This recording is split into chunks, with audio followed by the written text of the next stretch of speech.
नमस्कार, चुनावी खबरें लेकर मैं हूं आपके साथ छाया चौधरी। तो सबसे पहले रुक करते हैं रायपुर का और शुरू करते हैं बड़ी खबर से।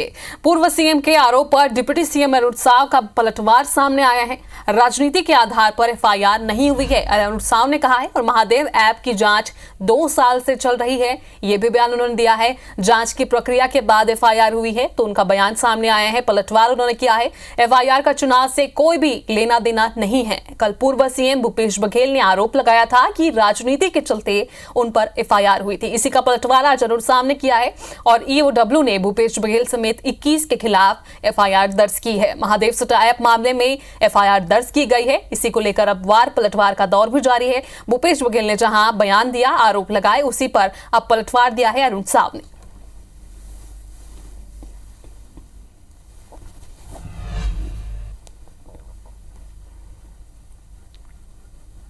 लंबे समय से महादेव ऐप की जांच चल रही थी। जांच में जो तथ्य आए हैं उसके आधार पर यह कार्यवाही हो रही है। चुनाव से इसका कोई लेना देना नहीं है और न ही राजनीति इसका कोई लेना देना नहीं है। भारतीय जनता पार्टी की सरकार राजनीतिक द्वेषवश कभी कोई कार्यवाही करती नहीं है। ये कार्यवाही भी जांच की प्रक्रिया से ही आई है।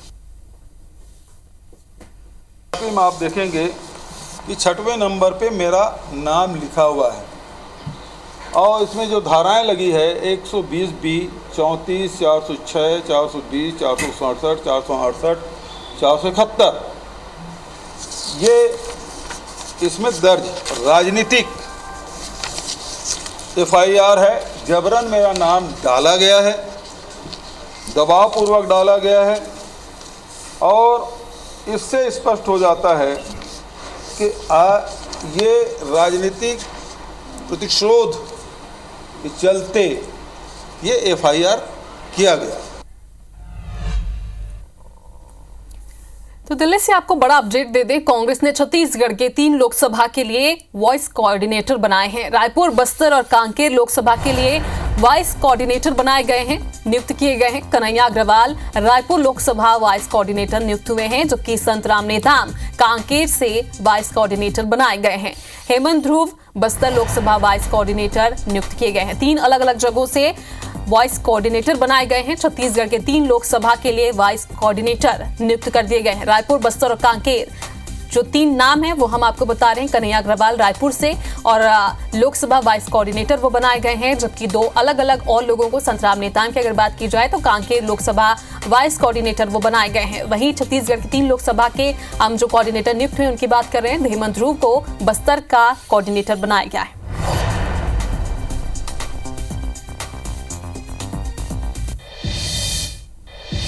तो आज छत्तीसगढ़ के 5 संभाग में बीजेपी प्रेस कॉन्फ्रेंस करने जा रही है। आज सभी 5 संभाग में बीजेपी नेताओं की पीसी रखी गई है। बिलासपुर में deputy CM Arun Sao press conference करेंगे। रायपुर में बृजमोहन अग्रवाल करेंगे प्रेस कॉन्फ्रेंस। वहीं बस्तर, दुर्ग, सरगुजा संभाग में भी बीजेपी नेताओं की पीसी है, प्रेस कॉन्फ्रेंस की जाएगी। पूर्व सीएम भूपेश बघेल पर एफआईआर को लेकर प्रेस कॉन्फ्रेंस यहां की जा रही है।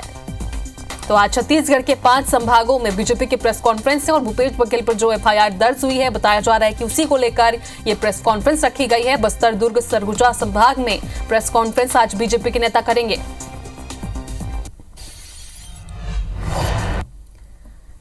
तो राजधानी भोपाल से आपको इसी बीच बड़ी खबर बता दें। पूर्व सीएम शिवराज सिंह चौहान ने राहुल गांधी पर निशाना साधा है। राहुल गांधी की भारत जोड़ो न्याय यात्रा पर शिवराज सिंह चौहान ने तंज कसा है। कल मुंबई में अपनी एक और विफल यात्रा का उन्होंने समापन किया, ये शिवराज सिंह चौहान का कहना है। और भारत जोड़ो भारत तोड़ो यात्रा ये साबित होगी। तो उनका बड़ा बयान यहां सामने आए हैं भारत जोड़ो न्याय यात्रा को लेकर। जहां से यात्रा गुजरी वहां कांग्रेस हारी है, ये शिवराज सिंह चौहान ने कहा है। और जहां से यात्रा गुजरी वहां नेताओं ने पार्टी भी छोड़ी। तो एक बड़ा बयान पार्टी छोड़ने को लेकर, उन राहुल गांधी की न्याय यात्रा को लेकर पूर्व सीएम शिवराज सिंह चौहान ने निशाना साधा है, सीधे सीधे तंज कसा है राहुल गांधी की यात्रा पर। कल मुंबई में राहुल गांधी जी ने अपनी एक और विफल यात्रा का समापन किया। भारत जोड़ो कांग्रेस तोड़ो कांग्रेस छोड़ो यात्रा साबित हुई और जहां जहां से गुजरी वहां कांग्रेस बुरी तरह पराजित हुई। न्याय यात्रा ने भी कांग्रेस के साथ अन्याय ही किया। जहां जहां से वहां गुजरे कांग्रेस या तो हारी या शीर्ष नेताओं ने पार्टी छोड़ी। मध्य प्रदेश कांग्रेस के प्रदेश अध्यक्ष जीतू पटवारी ने बीजेपी सरकार पर बड़ा हमला बोला है। जीतू पटवारी ने कहा है कि चुनावी बॉन्ड के पैसे से बीजेपी ने विधायक और सांसद खरीदे हैं। इससे साफ हो गया है कि मोदी सरकार से करप्ट कोई नहीं है। इस पर केंद्रीय मंत्री ज्योतिरादित्य सिंधिया ने भी पलटवार किया है। आपको एक रिपोर्ट दिखाते हैं।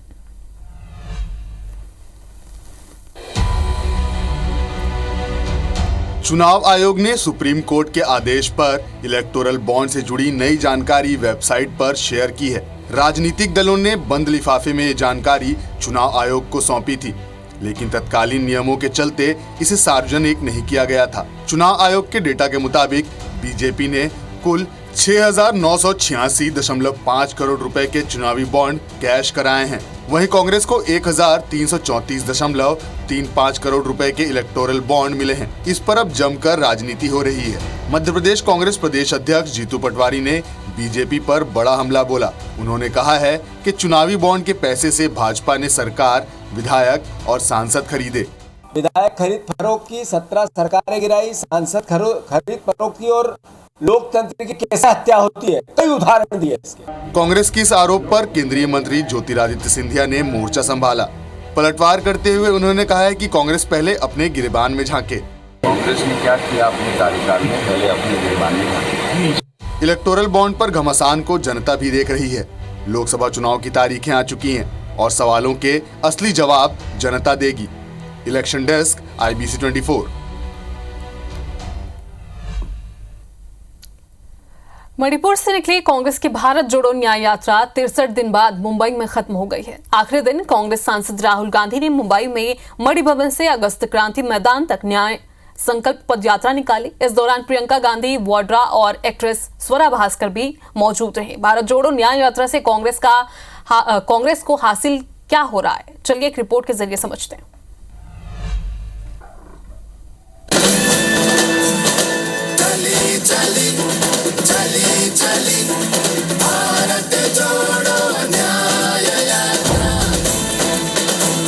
राहुल गांधी ने 14 जनवरी को मणिपुर से भारत जोड़ो न्याय यात्रा शुरू की, जो 63 दिन बाद 17 मार्च को मुंबई में खत्म हो गई। इस दौरान राहुल देश के 14 राज्यों में गए।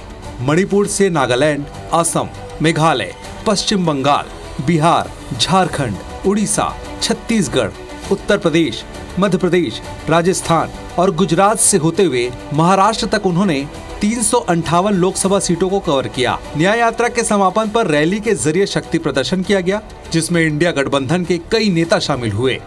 इस मौके पर राहुल गांधी ने क्या कहा, आप भी सुनिए।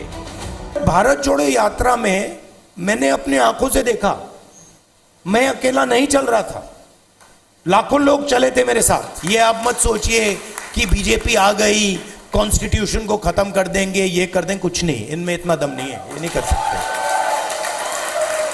ये इन्होंने मीडिया को कैप्चर कर रखा है, ये आवाज बहुत करते हैं, मगर सच्चाई और हिंदुस्तान हमारे साइड है।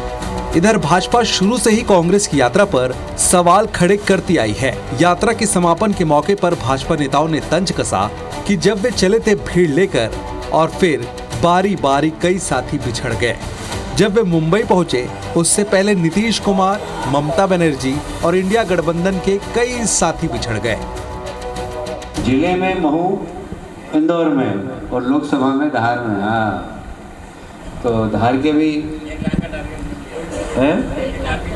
हाँ, कम से कम तो जितना ही, अब तो आपकी आधी कांग्रेस तो आई गई है। आज रामकिशोर शुक्ला आए थे, कांग्रेस में बने रहो यार, कुछ तो 2-4-5 लोग बने। इससे पहले राहुल गांधी ने 7 सितंबर 2022 से 30 जनवरी 2023 तक भारत जोड़ो यात्रा की थी। 145 दिनों की यात्रा तमिलनाडु के कन्याकुमारी से शुरू होकर जम्मू कश्मीर में खत्म हुई थी। तब राहुल ने 3570 किलोमीटर की यात्रा में 12 राज्यों और 2 केंद्रीय शासित प्रदेशों को कवर किया था।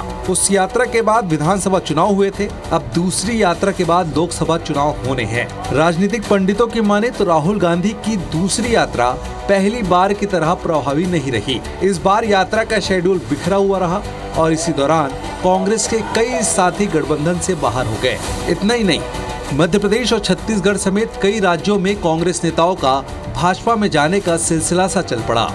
Election desk, IBC 24। तो वहीं लोकसभा चुनाव से पहले छत्तीसगढ़ में सोशल मीडिया पर जमकर पोस्टर वॉर छिड़ा हुआ है। चुनावी महासमर में कांग्रेस और भाजपा एक दूसरे पर जमकर हमलावर हैं।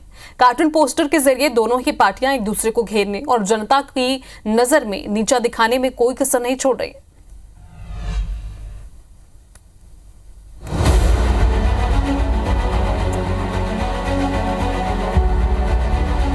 छत्तीसगढ़ में छिड़ गया है पोस्टर वॉर। भाजपा रोजाना दाग रही है कार्टून बम।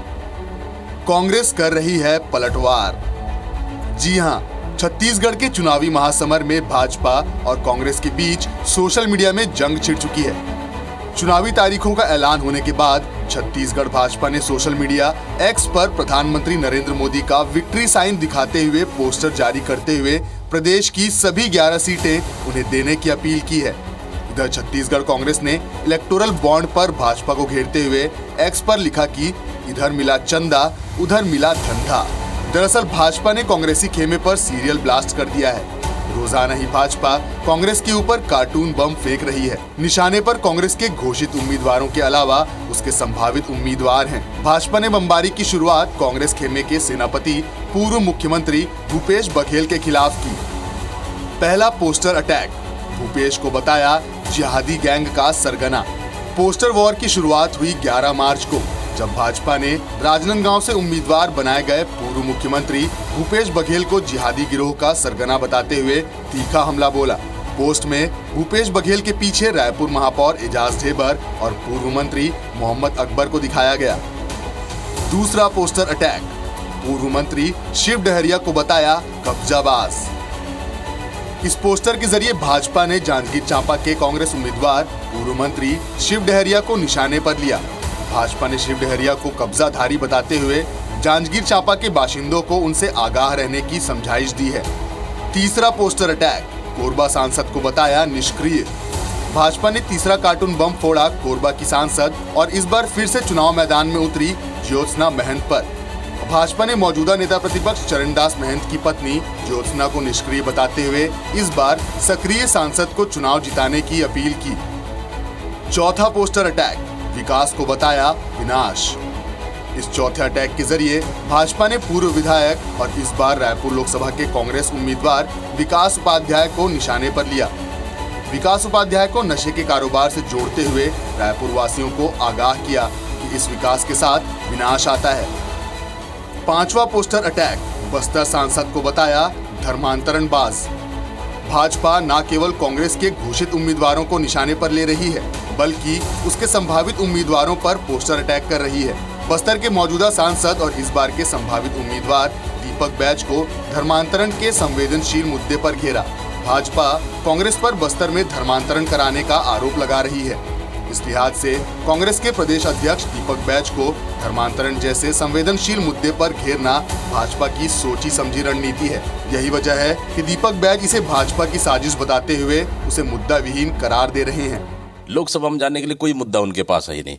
ना महंगाई है, ना बेरोजगारी है, ना काला धन है, ना युवा माता बहनों के लिए कुछ भी नहीं है। तो ये सिर्फ व्यक्तिगत हमले कर रहे हैं।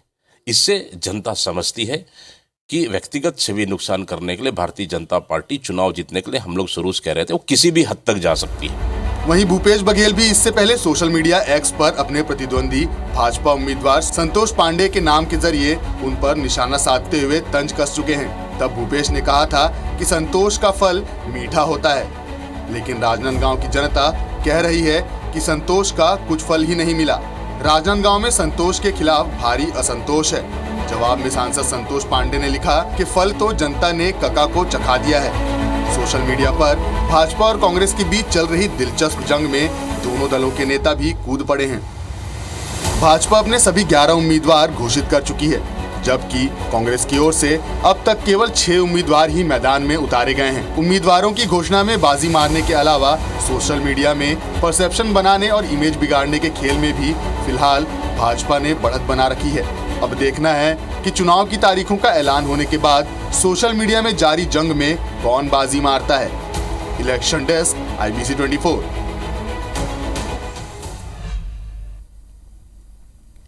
निर्वाचन आयोग ने लोकसभा चुनाव की तारीखों के साथ ही 4 राज्यों में विधानसभा चुनाव की भी घोषणा कर दी है। ओडिशा, अरुणाचल प्रदेश, सिक्किम और आंध्र प्रदेश के विधानसभा चुनाव के नतीजे भी लोकसभा चुनाव के नतीजे के साथ आने थे, लेकिन अब इसमें बदलाव किया गया है। अरुणाचल प्रदेश और सिक्किम में लोकसभा के पहले चरण के चुनाव के साथ ही 19 अप्रैल को यहां विधानसभा चुनाव के लिए भी वोट डाले जाएंगे। इन दोनों राज्यों में मतगणना 4 जून के बजाय अब 2 जून को होगी। इसकी सबसे बड़ी वजह यह है कि दोनों राज्यों के विधानसभा का कार्यकाल 2 जून को खत्म हो रहा है। ऐसे में किसी भी हालत में 2 जून तक मतगणना का काम पूरा होना जरूरी है।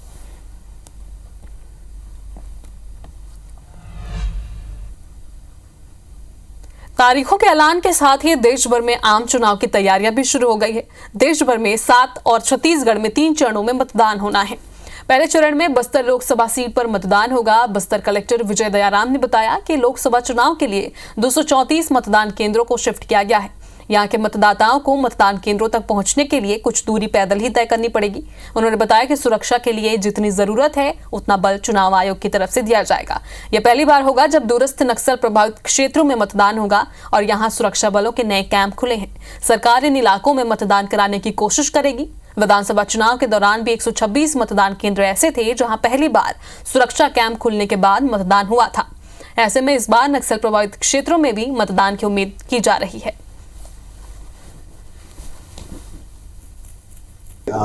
लोकसभा क्षेत्र के अंतर्गत 1957 हमारे लोकसभा केंद्र के मतदान केंद्र हैं और कुल मतदाताओं की संख्या 14,66,337 टोटल मतदाता है, जिसमें 6,98,197 हमारे पुरुष मतदाता और 7,68,088 हमारे महिला मतदाता और 52 तृतीय लिंग के मतदाता है। टोटल हमारे शिफ्टिंग के लिए पूरे लोकसभा निर्वाचन क्षेत्र में 234 मतदान केंद्र को शिफ्टिंग की जाए। पूर्व सीएम और बीजेपी प्रत्याशी शिवराज सिंह चौहान ने लोकसभा चुनाव में 400 पार का दावा किया है और कांग्रेस पर तीखा हमला भी बोला है। शिवराज सिंह चौहान ने कहा कि मोदी जी 2047 की सोच रहे हैं। मोदी जी की गारंटी पूरी होने की गारंटी है। कांग्रेस डूबता जहाज है। वहीं इंदौर में भाजपा नेताओं और कार्यकर्ताओं की बैठक लेने पहुंचे सांसद शंकर लालवानी ने कहा है कि बैठक में हर बूथ पर 370 वोट बढ़ाने की रणनीति पर चर्चा की गई है। इस बार ग्रामीण क्षेत्र से बड़ी जीत हासिल करेंगे। और इधर पूर्व गृह मंत्री और ग्वालियर चंबल संभाग के क्लस्टर प्रभारी भूपेंद्र सिंह ने मुरैना श्योपुर संसदीय क्षेत्र के पदाधिकारियों के साथ बैठक की और इस दौरान भूपेंद्र सिंह ने कांग्रेस पर जमकर हमला भी बोला है। कहा कि कई लोकसभा सीटों पर अभी तक कांग्रेस प्रत्याशी नहीं उतर पा रही है।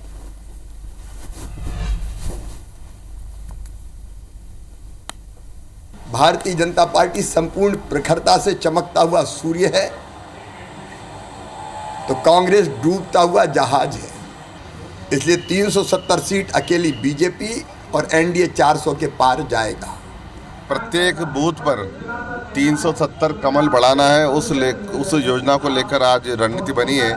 मुझे लगता है जिस प्रकार ग्रामीण में बहुत उत्साह है और हम देखते हैं ग्रामीण का वोट परसेंटेज शहरी क्षेत्र से भी ज़्यादा होता है। ना कांग्रेस के पास नेता है, ना कांग्रेस के पास कोई संगठन है, ना कोई नीति है और इसमें कांग्रेस बुरे दौर से गुजर रही है। मोदी का परिवार और विरोधियों की चल रही तकरार के बीच कांग्रेस के एक नेता ने एक और बयान दिया है। दरअसल शाजापुर पहुंचे कांग्रेस नेता सज्जन सिंह वर्मा ने कार्यकर्ता सम्मेलन में प्रधानमंत्री नरेंद्र मोदी पर निजी हमला बोल दिया। सज्जन सिंह वर्मा ने कहा कि पीएम मोदी के परिवार में एक गिनती कम करनी पड़ेगी जिसमें उनकी पत्नी जशोदा बेन है। यदि मेरी चली तो हम जशोदा बहन का मंदिर बनवाएंगे और उनको पूजेंगे। उन्होंने पतिव्रत धर्म का पालन किया है और आगे उन्होंने कहा कि शाजापुर लोकसभा क्षेत्र में ना सांसद महेंद्र सिंह सोलंकी मेरे लिए चुनौती है और ना ही प्रधानमंत्री मोदी की गारंटी। वहीं कांग्रेस नेता सज्जन सिंह वर्मा के इस बयान पर भाजपा के जिला महामंत्री दिनेश शर्मा ने तीखी प्रतिक्रिया देते हुए कहा कि कांग्रेस के पास प्रधानमंत्री मोदी के 400 पार का कोई जवाब नहीं है। मुद्दा विहीन कांग्रेस के नेता अब निजी हमलों पर उतर आए हैं। जसोदा बहन का ये मेरे राजन की चली तो जसोदा बहन का मंदिर हम जरूर बनाएंगे, तो देवी को पूजेंगे, उसने पतिव्रता धर्म का पालन किया। कांग्रेस मोदी जी के 400 पार के नारे के सामने असहाय हो चुकी है, पूरा गठबंधन बिखर रहा है और कांग्रेस के नेताओं में जो हताशा है ये ऐसे वचन उसी का परिणाम है। राजगढ़ जिले के दौरे पर पहुंचे बीजेपी के प्रदेश अध्यक्ष वीडी शर्मा ने लोकसभा चुनाव को लेकर कार्यकर्ताओं की बैठक ली, जिसमें हर बूथ पर 370 वोटों की बढ़त लाने का लक्ष्य कार्यकर्ताओं को दिया गया। इलेक्टोरल बॉन्ड को लेकर वीडी शर्मा ने कहा कि कांग्रेस का मूल कैरेक्टर ही यही है कि उन्हें देश विरोधी लोगों के साथ खड़े रहना है। वहीं दिग्विजय सिंह पर भी वीडी शर्मा जमकर बरसे। सुनिए बीजेपी प्रदेश अध्यक्ष ने चुनावी रणनीतियों और विरोधी पार्टियों को लेकर क्या कुछ कहा।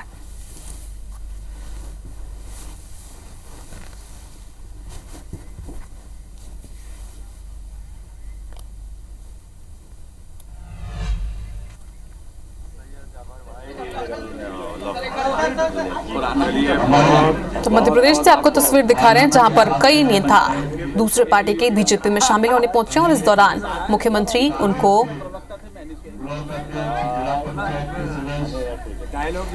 तो ये तस्वीर है कांग्रेस नेता सैयद जाफर की, जो छिंदवाड़ा से हैं और कमलनाथ के खास माने जाते हैं, जो आज बीजेपी में शामिल हो चुके हैं।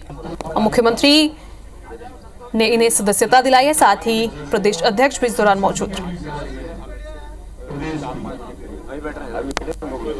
तो देखिए बीजेपी का कुनबा लगातार बढ़ता जा रहा है और जो दूसरे पार्टी के नेता हैं वो बीजेपी में प्रवेश कर रहे हैं, बीजेपी में शामिल हो रहे हैं और ये वही तस्वीर है जो मध्य प्रदेश की है, जहां पर कमलनाथ के करीबी सैयद जाफर बीजेपी में शामिल हो चुके हैं।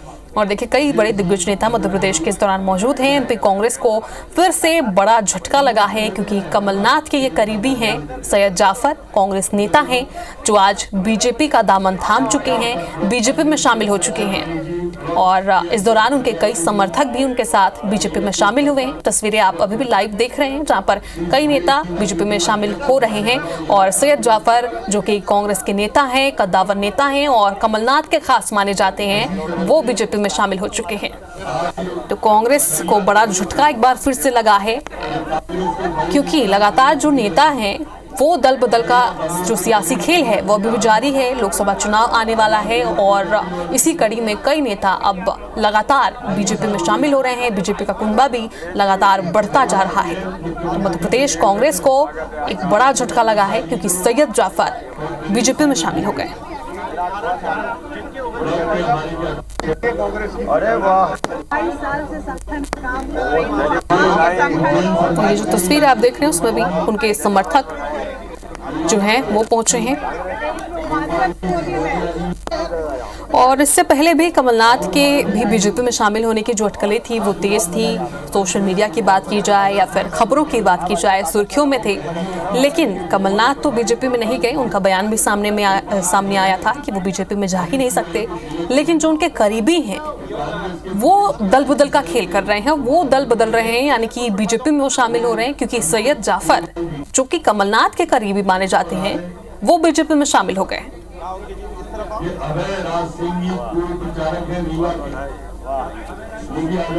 और देखिए तस्वीरें जहां पर वीडी शर्मा और मुख्यमंत्री मध्य प्रदेश के मुखिया सभी को बीजेपी में सदस्यता दिला रहे हैं, प्रवेश करा रहे हैं और जितने भी लोग वहां पहुंचे हुए हैं सैयद जाफर के समर्थक भी और सैयद जाफर खुद, उन्हें सदस्यता दिलाई जा रही है बीजेपी की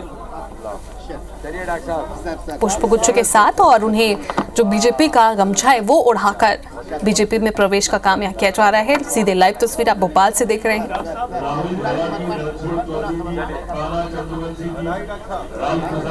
और लोकसभा चुनाव के मद्देनजर अगर देखा जाए तो बहुत बड़ी बात है कि जो बीजेपी के नेता हैं वो लगातार चुनाव से पहले दल बदल रहे हैं, बीजेपी में शामिल हो रहे हैं। और ये पहली बार नहीं है, इससे पहले भी मध्य प्रदेश कांग्रेस में भी कई नेता और कई पार्षद, कई अध्यक्ष, जिला अध्यक्ष की बात की जाए, सभी बीजेपी में शामिल होने का जो सिलसिला है वो लगातार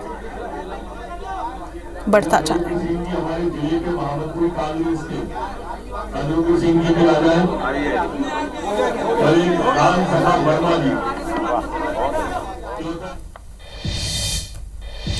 तो चलिए, चुनावी खबरों में आज के लिए फिलहाल इतना ही, लेकिन आगे आप देखते रहिए IBC 24। नमस्कार।